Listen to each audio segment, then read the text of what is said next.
Ça a fonctionné. Écoute, le 19 mars, parce que là, j'ai regardé ça toute la semaine.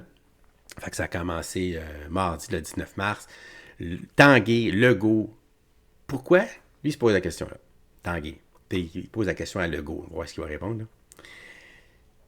Il dit pourquoi qu'en mars 2023, donc là un an, vous prévoyez 3 milliards de déficit, puis que vous l'avez même confirmé au mois de novembre dernier, là. 3 mois avant que finalement on tombe à un déficit de 11 milliards. Comment ça se peut? C'est quoi là? Puis là, il y a 3 raisons à ça. OK, je ne te dirai pas, là, M. Legault, il va nous dire c'est quoi là, les raisons qu'il fait. Il y a tout le temps des bonnes raisons, là. Quand c'est jamais de ta faute, t'es full raison. Il est full raison que ça. Merci beaucoup, Madame la Présidente. Mars 2023, dépôt du budget du Québec. Il est prévu en mars 2023 que le déficit pour 2024-2025 serait de 3 milliards de dollars. Mise à jour économique. D'habitude, quand on se fait mettre à jour, c'est parce qu'on a l'heure juste. Mise à jour économique le 7 novembre dernier.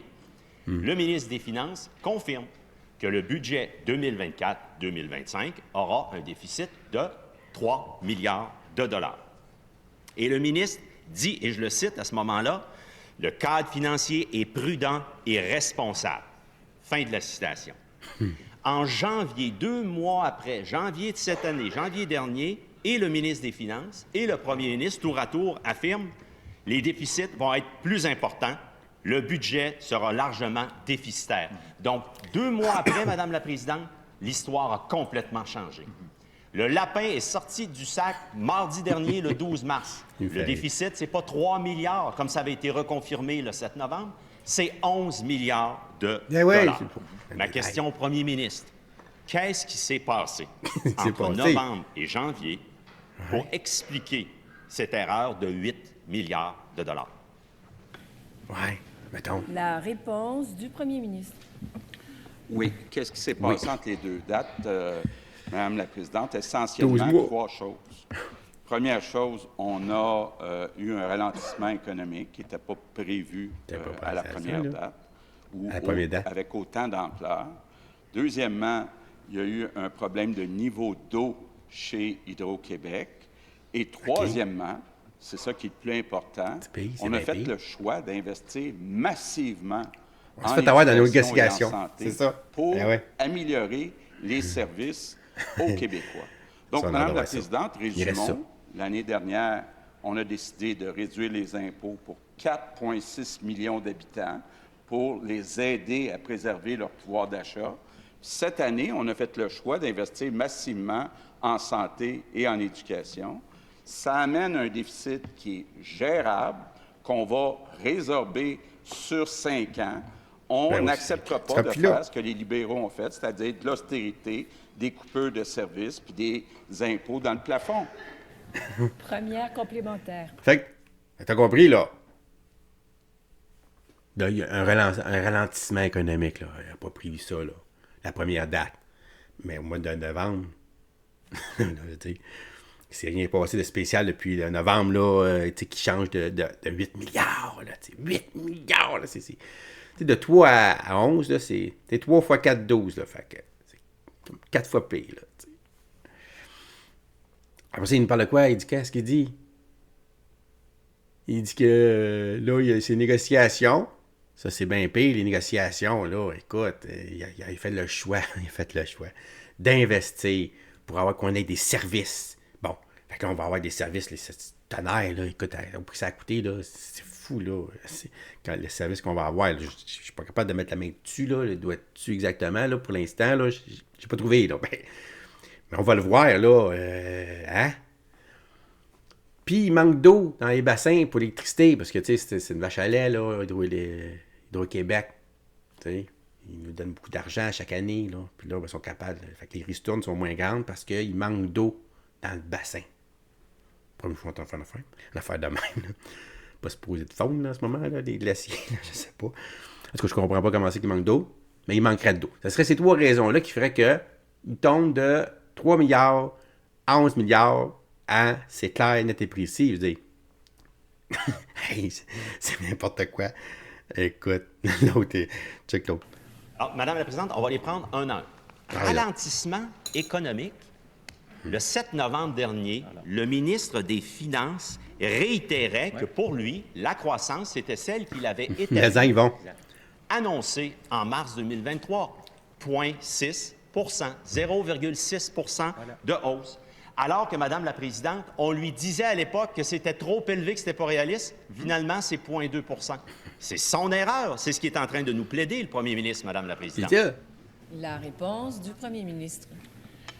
Oui. Madame la Présidente, que ce soit au budget du printemps 2023, à la mise à jour de l'automne 2023 ou au budget du printemps 2024, le ministre des Finances utilise le consensus des économistes des grandes banques pour fixer ses objectifs. Évidemment, les taux d'intérêt trop élevés se sont maintenus plus longtemps que ce que pensaient les économistes. Mais je répète, Madame la Présidente, l'essentiel de la différence entre les deux positions, c'est des investissements massifs en éducation et en santé pour donner des meilleurs services aux Québécois. C'est ça qui manque, on ne sait pas encore. Les libéraux sont d'accord avec ça.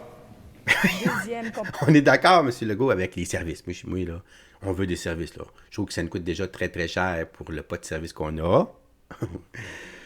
Il y en a qui disent le peu de service, mais je dis le pas de service qu'on a. C'est sûr, là. Mais on est sûr, par contre, que ça vient de nous coûter 11 milliards, là. Récurrent, là. Un 6-7 milliards, là, pour les négociations là-dessus. Après, je pense que c'est 7 milliards, là. De récurrent. C'est pas un chèque qui t'envoie que ça coûte 3 milliards, puis après ça, l'année prochaine, on n'a pas ce 3 milliards à payer. Là. Non, là, ça va être récurrent. Tellement récurrent que ça va prendre 5 ans, parce que, tu sais, l'économie augmente, là, à chaque année. C'est pour ça qu'ils pensent qu'au bout de 5 ans, ça va revenir kiff-kiff. Non, mais tu vas faire d'autres dépenses d'ici à là, toi, là. Hey! On te connaît. Fait que c'est ça, le Bob Bless, là, c'est qu'il a manqué ses négociations. T'sais, il ne dira pas ça demain, il va dire on a décidé d'investir. On a décidé d'investir. Je sais pas ce que tu en penses. Complémentaire. Là, Madame la Présidente, on va toutes les prendre, les excuses du premier Investir ministre. dans un les déficit raisons du massif. premier ministre. Là, il nous parle des taux d'intérêt. C'est Dois-je lui produire le 7 novembre 2023? Le ministre des Finances dit, et je le cite, « Le gouvernement garde le cap sur ses objectifs malgré la persistance de l'inflation et les taux d'intérêt qui demeurent élevés. » Alors, la raison qu'il vient de nous opposer pour expliquer l'erreur de 8 milliards de dollars ne tient pas la route à sa face même. Elles avaient été discartées le 7 novembre.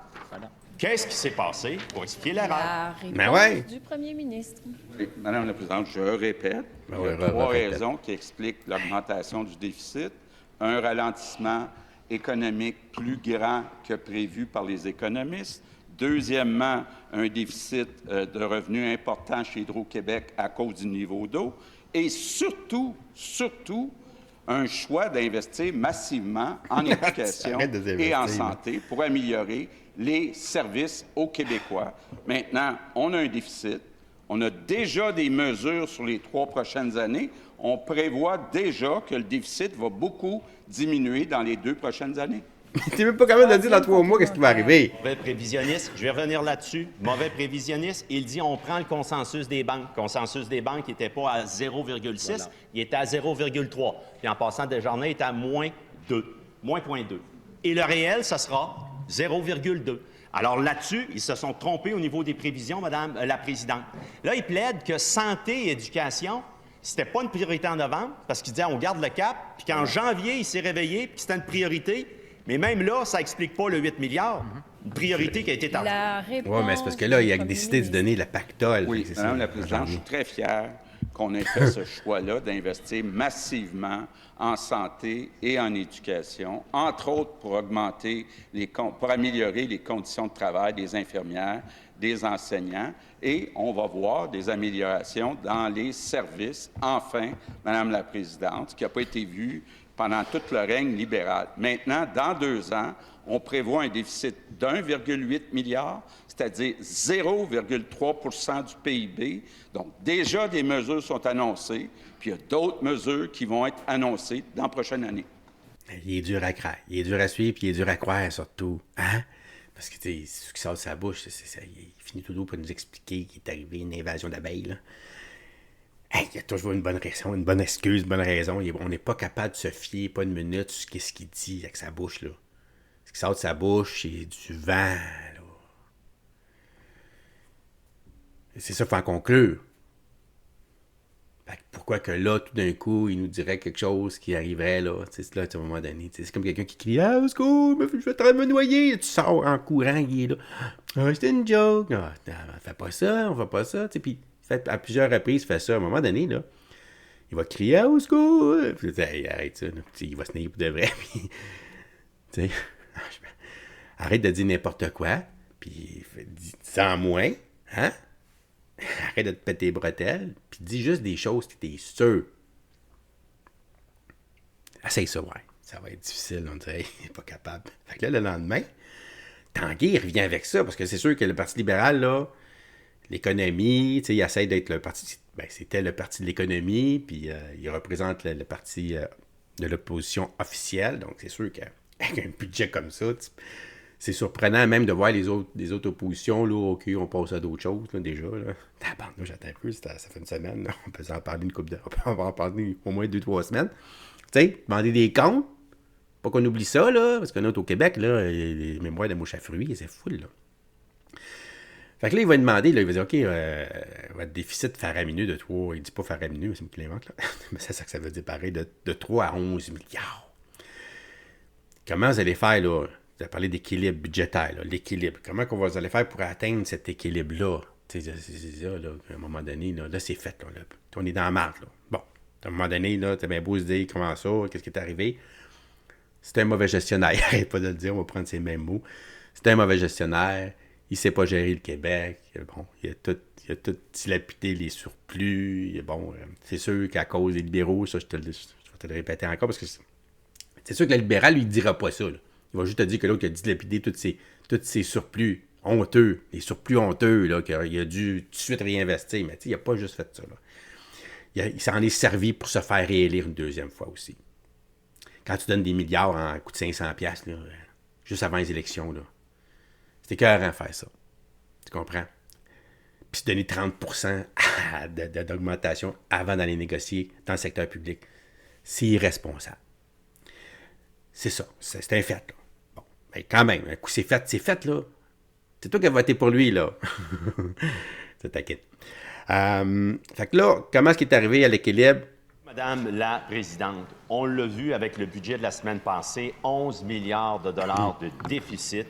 Ça aura été une erreur de 8 milliards de dollars entre le 7 novembre 2023, mise à jour économique, et en janvier, lorsque le premier ministre et le ministre des Finances ont dit, bien finalement, les budgets vont être largement déficitaires.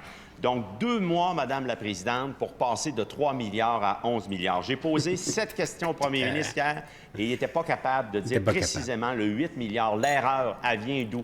Quand il nous dit qu'on a décidé d'investir en santé et en éducation, ça ne tient pas la route, comme s'il l'avait oublié le 7 novembre, et puis qu'en janvier, le 25 janvier, bien, il s'était rappelé qu'il y avait ces missions-là. Et même là, les chiffres ne balancent pas. Il y a une erreur de 8 milliards. Rappelez-vous Nicolas Marceau du Parti québécois, qui, en 2003, avait commis une erreur de 2,5 milliards de dollars. Puis lui, il l'avait avoué. Il avait dit, on n'a pas été bon. On pouvait s'attendre qu'à 8 milliards. Également, le premier ministre et le gouvernement Kakis l'avouent qu'ils n'ont pas été bons. Pas bon. Pour le premier ministre, au contraire, c'est raisonnable. Il dit que c'est raisonnable.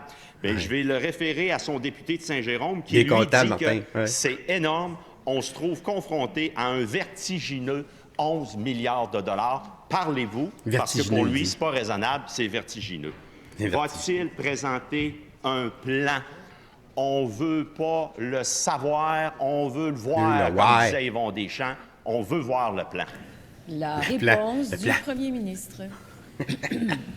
Oui, Madame la Présidente, j'invite le chef d'opposition officielle à consulter le budget, le plan budgétaire, à la page G12. C'est exactement la question qu'il vient de poser. On explique pourquoi on est passé d'un déficit de 3 milliards à 11 milliards. Ça dit que t'es pas bon là-dedans? Noir sur blanc, il y a une ligne pour chaque explication. Madame la Présidente, le chef de l'opposition officielle nous a dit c'est parce qu'on s'est trompé dans les prévisions économiques, donc dans les revenus. Or, Madame la Présidente, ce qu'on voit, c'est qu'il y a une correction de 33 000 33 000 sur 120 milliards. C'est Donc, on peut-tu s'entendre que de dire qu'il y a une erreur dans les prévisions de revenus, c'est absolument, là j'essaie d'être parlementaire, inexact. Merci. Inexact. Donc, Madame la Présidente, on le voit, les explications, essentiellement, il y a deux explications. D'abord, les revenus chez Hydro-Québec à cause du niveau de l'eau, ça explique à peu près 1 milliard. Ouais, Tout le reste, essentiellement, c'est pour des investissements massifs en éducation et en santé, et je suis très fier. Première complémentaire. On avance, Madame la Présidente. On avance. Vous l'avez noté, le premier ministre ne parle plus d'un déficit de 8,8 milliards. Là, il l'a reconnu, il l'a lu dans son document officiel, c'est 11 milliards de déficit. Puis il a reconnu qu'entre le 7 novembre et janvier, il est passé de 3 à 11. Il n'a pas vu des choses le 7 novembre quand il faisait une mise à jour et il nous demande de le croire sur parole aujourd'hui. On veut voir le plan de retour à l'équilibre budgétaire, où il s'en va avec ses coupures, parce qu'il a déjà commencé, notamment pour la rationalisation des sociétés d'État, 1 milliard. Les mauvaises nouvelles, on veut savoir où il va. Du premier ministre. C'est où les mauvaises nouvelles? Oui, Madame la Présidente. Ouais. Bon, nouvelle explication. Quand on regarde les revenus moins les dépenses, Il y a juste des c'est 8,8 milliards. S'ajoute ou se soustrait de ce montant-là 2,2 milliards pour rembourser la dette via le Fonds des générations. Il y a seulement le Québec qui a cette méthode. Quand on compare, puis quand même les agences de notation comparent avec les autres provinces ou les autres pays, ils utilisent le 8,8 milliards. Ça, c'est la première chose. Deuxième chose, si le chef de l'opposition officielle lit le plan budgétaire, il voit que dans 2 ans, ça c'est avant l'élection, on va être à 0,3 de déficit. Deuxième complémentaire. Parfait. C'est son nouvel objectif dans 2 ans. Le plan, est-ce qu'il existe au moment où on se parle ou il n'y en a pas? Est-ce qu'il y en a un plan? Parce que c'est dans 2 ans, c'est demain matin, en vertu des finances publiques de l'État. Y a-t-il un plan qui existe aujourd'hui, oui ou non? Deuxième question. Quelle date? Quand son ministre des Finances ou lui-même va aller rencontrer les agences de notation? Et quel plan, il n'arrivera pas là les mains vides, va-t-il leur présenter? On peut-tu le voir, nous aussi? La réponse du premier ministre. Bien, Madame la Présidente, je le répète, il y a déjà une partie du plan qui est dans le document. Entre autres, sur 3 ans, on va abolir des crédits d'impôt aux entreprises. Maintenant, dans 2 ans, il va rester un déficit de 1,8 milliard, c'est-à-dire 0,3 du PIB. Puis au cours de l'année, on va identifier les endroits où on va faire les gestes nécessaires pour arriver à 0. C'est ça. Troisième complémentaire. On va faire les gestes nécessaires pour arriver à 0. Tout le monde vient de l'entendre. On va Tout le faire monde les vient de gestes l'entendre. nécessaires pour arriver à 0. Le Là, on a sting. un aveu du premier ministre. Le plan, il l'a en partie. Mais il ne l'a pas présentement de plan. Qu'est-ce qu'il va aller dire aux agences de crédit? Je repose ma question. Quelle date sa rencontre avec elles et eux? Puis s'il y a besoin d'aide, là, pourquoi ne fait-il pas en sorte d'adopter le projet de loi de notre collègue, un directeur parlementaire du budget? Il y en aurait grandement besoin. Et je vous rappelle qu'on s'adresse à la présidence. La réponse du premier ministre. Oui, Madame la Présidente, donc il y a une partie du plan qui est dans le budget qui a été déposé. Ça nous amène à un déficit de 0,3 du PIB. Puis bon, le ministre des Finances pourrait être meilleur que moi pour l'expliquer, mais au cours des derniers jours, après le dépôt du budget, il y a eu des émissions d'obligations du Québec et ça s'est très bien passé. Abonne-toi, mets un pouce, partage ça. On commence le live. On commence le live. On a loin d'avoir fini. Partage ça. Écoute, t'as vu, là, notre Tanguay, là, le Parti libéral qui questionne, là, le budget, c'est savoir, là, c'est quoi le plan pour revenir à l'équilibre budgétaire. Comment tu vas faire? Comment tu vas faire? On va poser des gestes. Ça sent l'austérité, là. Je veux pas. Il faut qu'il coupe quelque part, là. C'est sûr qu'il faudrait qu'il coupe quelque part.